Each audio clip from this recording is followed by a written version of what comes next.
larang. Orang tuh keluar negeri, nggak luar negeri karena ada yang larang. Jadi gini, jangan diputar balikan. Netizen itu tidak paham akar permasalahannya.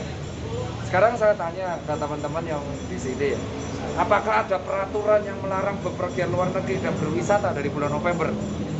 Nggak ada kan? Berarti wajar dong kalau ada orang luar negeri, ada orang ke Bali, ada orang ke Malaysia.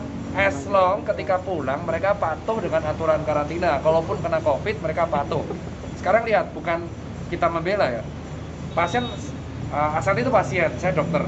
Jadi logikanya kalau dia pasien saya, seandainya dia pasien saya akan melindungi hak pasien. Dia pulang, dia kena COVID, ternyata dari genom dia kena Omicron. Kabur nggak? Nggak. Patuh nggak? Karantina di RS Premier. Berapa hari? 11 hari. Gejalanya diupdate? Update. Ikut edukasi? Iya. Vaksin 2 kali? Iya. Tracingnya? Iya. Salahnya di mana? Nah sekarang yang saya tanya, berapa banyak orang yang liburan sesama di kota di Indonesia kena radang tapi nggak mau di PCR? Itu yang harusnya digoreng. Jadi apa yang dilakukan Ashanti nggak salah, dong, dia patuh kok.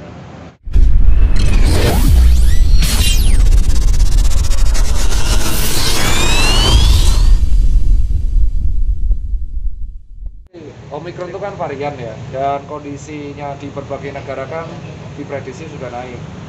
Kayak kita lihat Turki dan Inggris itu udah naik. Nah, sebenarnya dari bulan November, karena di negara lain udah naik, cepat atau lambat, di Indonesia itu pasti akan naik. Nah, kita tuh nggak akan bisa mencegah Omicron ini tidak masuk Indonesia, tuh nggak akan bisa. Yang bisa kita lakuin tuh seharusnya kita tuh fokus pada 3 hal. Yang pertama, gimana walaupun Omicron masuk, itu paskes kita nggak overload kayak pas zaman Delta Agustus 2021. Kedua, memfokuskan gimana 80% orang tuh selesai divaksin. Dan yang terakhir adalah gimana kalau gejalanya nggak berat. Itu aja. Jadi kejadian-kejadian kayak Ashanti kemarin tuh, Kak Ashanti, dia curhat ke saya itu setelah kena hujatan di Twitter. Dihujat bahwa kamu salah nih, harusnya orang-orang kayak Ashanti ini yang harusnya speak up bahwa dia udah 2 kali vaksin, gejalanya juga ringan mau TG itu ngomong saya ringan. Tapi dihujat seolah-olah dia menyebarkan kematian, padahal dia fokus karantina. Jadi harusnya yang difokuskan di sini orang-orang kena Omicron ini difokuskan dan untuk supaya dia gejalanya nggak sampai berat, itu gimana gitu. Oke dokter, benar nggak sih apa yang ngomong Ashanti? Maksudnya ini kan lagi tinggi, tapi beliau malah keluar negeri, berpergian ke luar negeri gitu tuh banyak. Bahkan nggak ada yang larang. Orang tuh keluar negeri nggak luar negeri karena ada yang larang. Jadi gini, jangan diputar balikan. Netizen itu tidak paham akar permasalahannya. Sekarang saya tanya ke teman-teman yang di sini ya, apakah ada peraturan yang melarang bepergian luar negeri dan berwisata dari bulan November? Nggak ada kan? Berarti wajar dong kalau ada orang luar negeri, ada orang ke Bali, ada orang ke Malaysia. As long ketika pulang mereka patuh dengan aturan karantina. Kalaupun kena COVID mereka patuh. Sekarang lihat, bukan kita membela ya. Pasien Ashanti itu pasien, saya dokter. Jadi logikanya kalau dia pasien saya, seandainya dia pasien saya akan melindungi hak pasien. Dia pulang, dia kena COVID, ternyata dari genom dia kena Omicron. Kabur nggak? Nggak. Patuh nggak? Karantina di RS Premier. Berapa hari? 11 hari. Gejalanya diupdate? Update. Ikut edukasi? Iya. Vaksin 2 kali? Iya. Tracingnya? Iya. Salahnya di mana?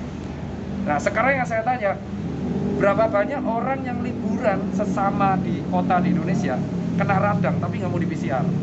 Itu yang harusnya digoreng.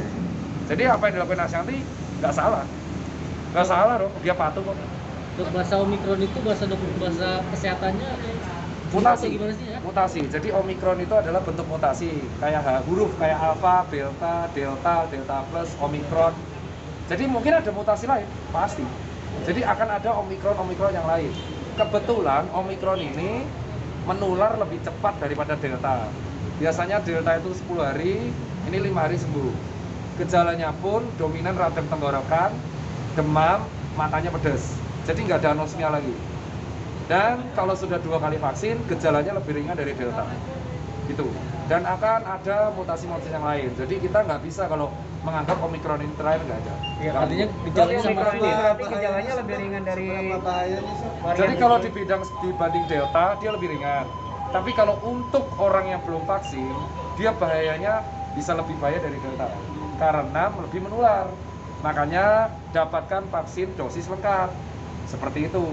Kalau dibilang lebih bahaya dari Delta kematiannya, masih perlu penelitian lebih lanjut. Karena sejauh ini di Indonesia, kenaikan kasus COVID, tapi angka meninggalnya amit-amit ya, tetap ada yang meninggal. Itu masih di bawah 10 per hari. Ya semoga aja tetap bisa mendekati 0. Jadi kalau dibilang bahaya enggak, masih perlu penelitian lebih lanjut. Tapi kalau dibilang lebih menular dari Delta, iya. Tapi kalau sudah 2 kali vaksin, dia gejalanya lebih ringan dari Delta. Bisa dicek, Asianti itu autoimun, pernah Delta di bulan Juli 2021, gejalanya dia cuma radang sama bindeng. Radangnya 2 hari, bindengnya 5 hari.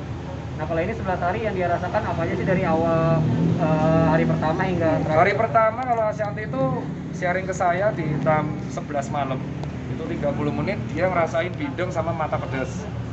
Hari kedua nyeri tenggorokan, hari ketiga membaik. Hari keempat membaik, hari kelima nggak ada bindeng. Dia tambahan karantina 11 itu karena COVID-nya masih positif negatif, jadi naik turun, kadang positif, kadang negatif. Terus akhirnya 10 kemarin pulang.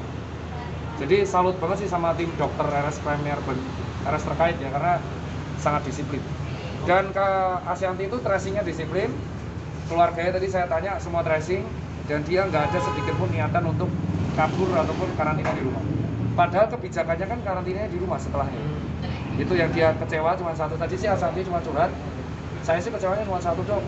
Ini pernyataan Asianti ya, yaitu ketika saya dikarantina di rumah sakit, instansi terkait malah menyatakan karantina boleh di rumah, padahal saya gejala ringan juga. Itu sih seolah-olah dia menyebarkan kematian, dan bahkan banyak netizen yang mengucapkan duka cita dan menyerang.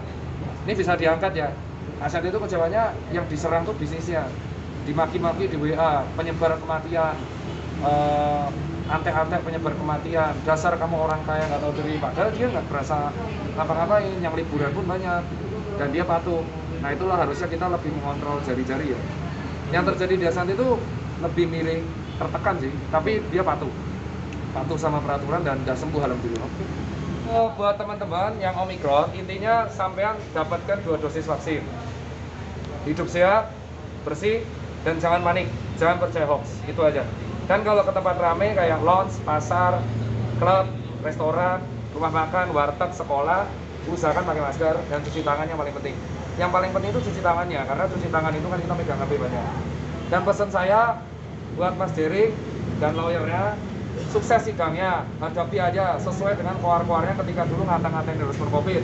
Yang ketiga, kalau mau nyatut nama orang, WA dulu, itu sopan santun dalam adat Jawa. Itu aja buat dari saya. Oke.